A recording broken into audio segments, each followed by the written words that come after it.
Hello guys, अगर आप लोगों को मेरी वीडियोस पसंद आए तो प्लीज मेरे चैनल को लाइक एंड सब्सक्राइब कर दीजिए। और आज मैं एक नया मानवा स्टार्ट करने जा रहा हूँ, उसका नाम है मार्शल सुपर वॉरियर। और मार्शल सुपर वॉरियर की इसी स्टार्टिंग में हम देखते हैं कि यहाँ पर एक दुनिया है और उस दुनिया में काफी साल पहले, मतलब 1000 सालों पहले मार्शल आर्ट का जन्म हुआ था। जब से उस दुनिया के अंदर वो मार्शल आर्ट का जन्म हुआ था तब से लेकर अब तक काफी सारे लोग मार्शल आर्ट सीखने लगे और उतना ही काफी सारे लोग उस मार्शल आर्ट से डरने भी लगे। और जो बंदे वो मार्शल आर्ट से डर कर उससे नहीं सीखना चाहते थे वो सारे लोगों को नॉर्मल पीपल कहा जाता है। और जो बंदे मार्शल आर्ट्स को सीखकर काफी ज्यादा ताकतवर बनना चाहते हैं वो सारे लोगों को मार्शल आर्टिस्ट कहा जाता था। और उस जैसे मार्शल आर्टिस्ट काफी सारे मिस्टीरियस प्लेसेस पर गए और काफी सारे मिस्टीरियस चीजें ढूंढ कर निकाल दिए। और वही नहीं बल्कि इस दुनिया के अंदर काफी सारे डीमन बीस्ट और अजीब सा बीस्ट भी है। वो सारे बीस्ट को मार्शल आर्टिस्ट मारने लगे अपने पावर इंप्रूव करने के लिए। और उसी बड़ी दुनिया के अंदर एक छोटी सी टाउन भी है और उसका नाम टांग लुओजन है। आगे से हम इसे टांग टाउन बुलाएंगे। और उसी स्मॉल टाउन के अंदर दो बड़े बड़े क्लैंस भी है और उनमें से एक का नाम लीजिया क्लैन है और ये वही क्लैन होती है। और उसी छोटे से क्लैन के अंदर एक मास्टर एक स्टूडेंट को ट्रेनिंग करते हुए बोल रहा होता है कि ये हेवन एंड अर्थ दोनों ही स्ट्रेंथ के बल पर बने हुए हैं और वो दोनों मिलकर फिर से लाइफ को बना दिया है। तो इसीलिए वो हेवन एंड अर्थ की एनर्जी को फील करो, महसूस करो और तेरे अंदर के डेंटियंस के की को वो एनर्जी के साथ मिक्स करो। ये सुनने के बाद वो स्टूडेंट ऐसे ही करने लगता है और कुछ देर ऐसा करने के बाद फाइनली उसके हाथों से स्पार्क आने लगता है और तुरंत ही वो स्पार्क पूरी तरह से ब्लास्ट हो जाती है और उसके वजह से उसका मुंह पूरी तरह से जल जाता है। और उसके बाद वो चिल्लाने लगता है, नहीं नहीं मुझे काफी ज्यादा दर्द हो रहा है, बचा लो बचा लो। तभी उसका मास्टर वहां पर खड़े होकर बोल रहा होता है, मुझे पहले से ही पता है कि ऐसा ही होने वाला है। और उसे देखने के बाद वहां पे कुछ बंदे हंसते हुए बोल रहा होता है, अरे बाप रे उसने सक्सेसफुली 3148 टाइम एक्सप्लोजन कर दिया है। फिर भी उसको मानना ही पड़ेगा भाई, क्योंकि उतना सारा एक्सप्लोजन होने के बाद भी वो अभी तक जिंदा है। ये बोल के वो जोर जोर से हंसने लगता है। ये सुनने के बाद हंसते हुए एक और बंदा बोलने लगता है, तुमने सही बोला, वो निकनेम कचरा इसको परफेक्टली सूट करता है, इसीलिए ये कचरा ही है और कचरा ही रहेगा। और ये देखने के बाद वो मास्टर अपने मन ही मन सोचने लगता है, अरे बाप रे ये कमीना ये मार्शल आर्ट के नाम पर दब्बा है। मैं यानी इतना टैलेंटेड मास्टर इसको सिखाने की कोशिश कर रहा है फिर भी ये सीखने का नाम ही नहीं ले रहा। मुझे ऐसा लग रहा है ये अपना पूरा जिंदगी भर कभी भी मार्शल आर्ट नहीं बन पाएगा। इसीलिए मुझे भी इसको सीखना छोड़ देना चाहिए, पर मेरे पास अब कोई चॉइस ही नहीं बचा। ये सोचने के बाद स्टूडेंट से बोलने लगता है, स्टूडेंट आज के लिए ये काफी है, क्योंकि आज के 28 बार फेल हो गए हो। और सारे बात सुनने के बाद स्टूडेंट को काफी ज्यादा गुस्सा आ रहा था और वो अपने मन ही मन सोचने लगता है, अरे बाप रे मुझे काफी ज्यादा गुस्सा आ रहा है, मैं इतना बार ट्राई करने के बाद भी फेल हो रहा हूँ। और तभी हम इस बंदे को देखते हैं गाइस, और यही हमारा मेन कैरेक्टर होता है और इसका नाम वो डी होता है। और ये इसका मास्टर पर चिल्ला होता है, ऐसा क्यों हो रहा है मास्टर, ऐसा क्यों हो रहा है? जब मैं अपने बॉडी के अंदर की लाने की कोशिश करते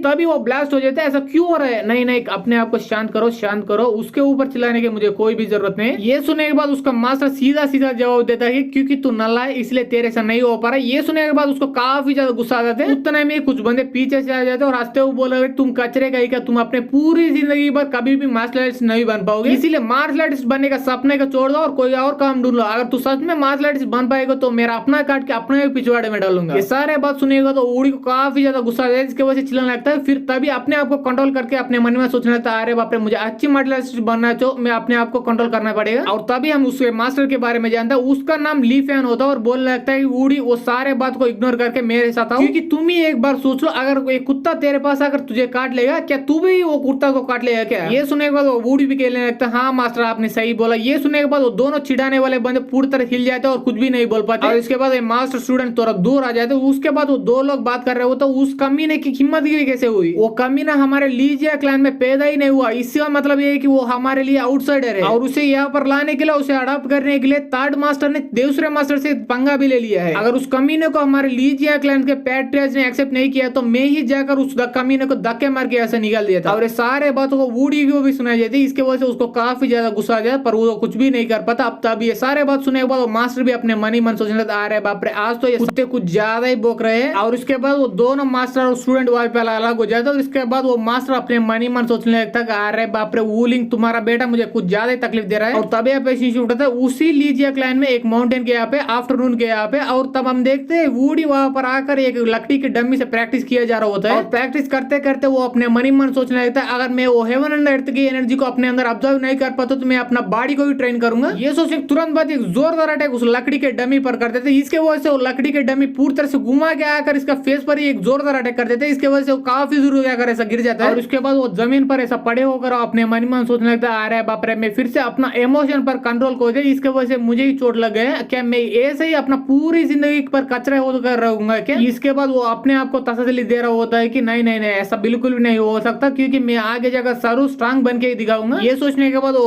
अपने नेक के ऊपर एक पेंडेंट को देखता है और वो पेंडेंट एक ट्रायंगल शेप की होती है और उस पेंडेंट को उसके मास्टर ने उसे दिया होता है, पर असल में वो ट्रायंगल शेप का पेंडेंट उसका फादर की ही होती है। और उसके बाद वुड को अपने बचपन की याद आ रहे होते, जब ये बचपन में था तब ये इसका मास्टर से ये पूछा था मेरा फादर किस तरह का पर्सन है। ये सुने बाद मास्टर इसको जवाब दे दिया कि तुम्हारा फादर, हाँ तुम्हारा फादर बड़ा कमाल का व्यक्ति था, वो इस स्ट्रांग टाउन के सबसे स्ट्रांगेस्ट मार्शल आर्टिस्ट था और कुछ साल पहले उसको कुछ काम था इसीलिए वो ये स्टोन छोड़ के चला गया और तेरा पूरा देखभाल तब से मैं ही करने लगा। अब गाइस यहाँ पर समझ लो वो लीफ है इसके मास्टर के साथ साथ उसका अडॉप्टिव फादर भी है। और तब वो वुडी अपने मनी मन सोचने लगता अरे बाप रे मेरे फादर को इतना इंपॉर्टेंट क्या काम करना है बाहर की तरफ, वो मुझे भी छोड़कर यहाँ से चला गया। तभी वहाँ पे 3 बंदे आ चुके होते हैं और 3 बंदे में से 2 बंदे वो पहले चिढ़ाने वाले बंदे होते हैं और मेन वाले बंदे तीसरा बंदे का नाम ली रेन होता है और वो सेकंड मास्टर का बेटा होता है। इसके बाद वो ली रेन कहता है कि कचरे का क्या तुम यहाँ पर बैठकर क्या कर रहे हो, क्या तुम इस माउंटेन के ऊपर घास को उखाड़ रहे हो क्या? और मैंने सुना था कि आज मॉर्निंग तुमने मेरे दोस्तों के साथ कुछ ज्यादा ओवर एक्शन किया है और ये अच्छी बात नहीं है तेरे लिए। सुनने के बाद उठकर वुडी कहता है कि हाँ मैंने किया है, इससे तेरा मतलब और तुझे क्या चाहिए? और ये देखने के बाद वो लीरन कह रहा होता तुझे इतना भी नर्वस होने की कोई भी जरूरत नहीं क्योंकि मैं अभी एक नया मार्शल आर्ट को सीखा है और मैंने ये सुना था कि तुम भी एक मार्शल आर्ट जिसको ढूंढ रहे हो सीखने के लिए, तो इसीलिए ये मार्शल आर्ट को देखो और सीखो क्योंकि ये मार्शल आर्ट में तुम पर ही ट्राई मारने वाले हो। और वैसे ही तुम काफी सारे एक्सप्लोजन की पावर को सहते हो इसीलिए तेरा बॉडी अब तक तो स्ट्रांग बन चुका हो, इसीलिए ये अटैक के बाद भी तेरा बॉडी को कुछ भी नहीं हो पाएगा। ये सुनने के बाद वो वुडी कहता है मेरे साथ मजाक बिल्कुल भी मत करो क्योंकि ये थोड़ा भी फनी नहीं है। ये सुनने के बाद वो लीरन कहता है मजाक तेरे साथ मैं बिल्कुल भी नहीं करने वाला हूँ, मैं सच बोल रहा हूँ और तू ये मत सोचना कि यहाँ पर आकर तेरे अडॉप्टिव फादर यानी वो तीसरा अंकुल आकर तुझे बचा पाएगा क्योंकि ये सब बिल्कुल भी नहीं होने वाला क्योंकि ये सारे लोग तुझे कचरा हर दिन बोलते हैं फिर भी वो बिल्कुल भी कुछ नहीं करता, तो इसलिए ज्यादा बक मत करो और वहां पर खड़े हो जाओ, उसके बाद मैं अपना टेक्निक तुझे दिखाऊंगा। ये बोल के काफी तेज अटैक करने उसके तरफ बनने लगता है और ये देखने के बाद वुडी डर जाता है, उसके बदले बोलने लगता है नहीं रुको पर वो बंदा बिल्कुल भी नहीं रुकता, सीधा आकर इस पर एक जोरदार अटैक करता है और उस अटैक का नाम सोरिंग विंग स्ट्राइक होता है। इसके वजह से वुडी काफी दूर ऐसा हवा में उड़कर नीचे गिर जाता है और उसके बाद वुडी नीचे से ऊपर उठते हुए बोल रहा होता है कि ये दुनिया बड़ा कम्युनिस्ट है क्योंकि जो बंदा इस दुनिया के अंदर वीक होता है उस बंदे को